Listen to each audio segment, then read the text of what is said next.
This is part 3 of the typographic portrait tutorial, and in this part we're going to be painting with words, and specifically we're going to start with the white portion. This is the fun part, where we get to actually start filling in our space with our words that we created. But remember that the brushes that we created, if you did that yesterday, you're going to have to recreate them today because they were saved on the computer and they got erased. So just open up that Photoshop file with the words and define those brushes and the pattern again. Consider it good practice in defining brushes and patterns. So now with our portrait open, we're going to add a solid color layer below the picture, and it really doesn't matter what color it is because you can always change it later. It's just going to help us be able to see as we're painting. So I'm going to click on my posterized layer, add a solid color, and say OK, and let's move it down below. All right. If it can be any color, but it can't be black, white, or gray because we're going to use those colors in our picture. Now we're going to click back on our posterized layer, and we want to select everything that is white. We could use the magic wand tool, which we've used before, but let's try something that's new. We can go to Select, Color Range, and then click on something that's white, and it's going to select everything that's highlighted here, so everything that is white.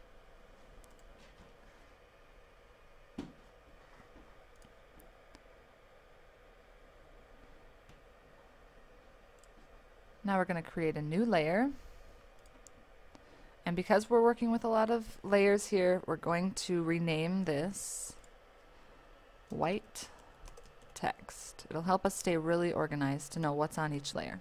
So white text.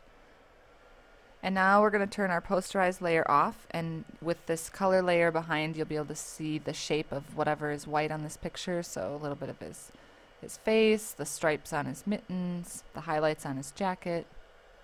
And now we're going to fill that in with some text. So we need to select the type tool. Oh, sorry, not the type tool, the brush tool. And if you scroll way down to the bottom in your brushes, you'll see the ones that you created. I'm going to choose mittens first. And we want to be painting right now with white, so make sure that your color is set to white. And as we paint, we don't have to worry about staying in the lines because the selection will make sure that we stay in the lines.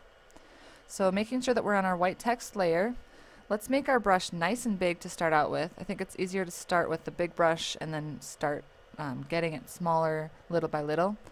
And the quickest way to change your brush size is to use the brackets on your keyboard. So I'm using the right bracket to make it really big.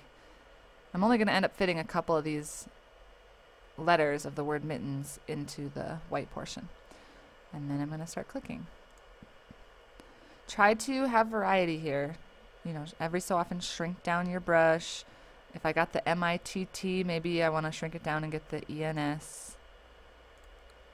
Even though it's not very exciting, these little stripes on his mittens here do need to be filled in with white, so don't forget about those.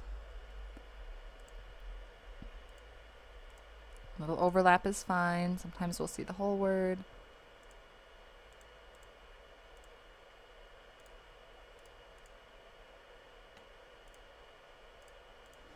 Then choose another brush.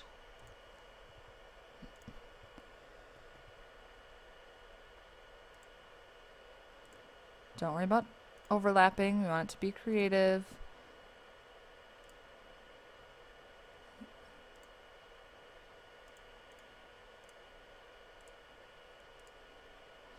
So basically repeat with each of your brushes, filling in the space and making sure to get even the ones that aren't going to show the whole word, at least get some white color in there. So now I've got most of my white space filled in with the different words that I've chosen. And the next step we're going to do is add a pattern layer to fill in even more of that space. So while that's still selected, we're going to add another new layer. Let's call this one white pattern.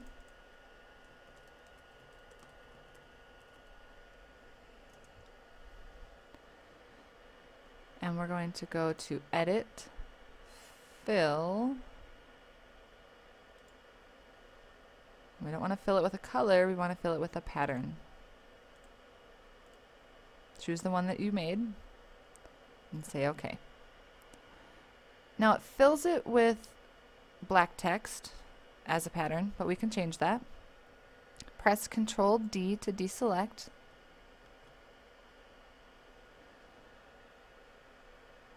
And then Control click on the white pattern layer's thumbnail right here. So now those black words are selected, and if we press Control I, it will invert them, which switches them from black to white. And then Control D, and now they're deselected. Right now it probably looks like a mess because your new pattern is blending with your white text. They're just completely overlapping each other. So we're going to separate them a little bit, which will also create that depth in the picture. So first move your white pattern layer down below your white text. Then click back on your white text layer and Control click on its thumbnail.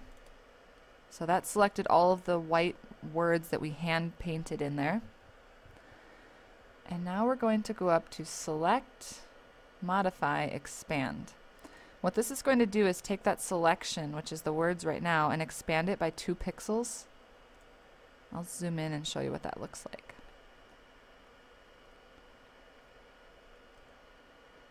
So you can see the word cold here, and we've got our letter O when it was selected, and then it expanded it by 2 pixels on each side. So that's why you see the little bit of extra space. So let's zoom back out. Now click on your white pattern layer, and we're going to add a layer mask in the shape that we just created. So just click your layer mask button. It filled the layer mask with mostly black, which is the opposite of what we want. So with that selected, we can go to Control I. It inverted it, turned it inside out, and now it's actually masking that shape. And you can see how it looks like some of this is further in the background now because you have this nice outline here. I'm going to zoom back a little.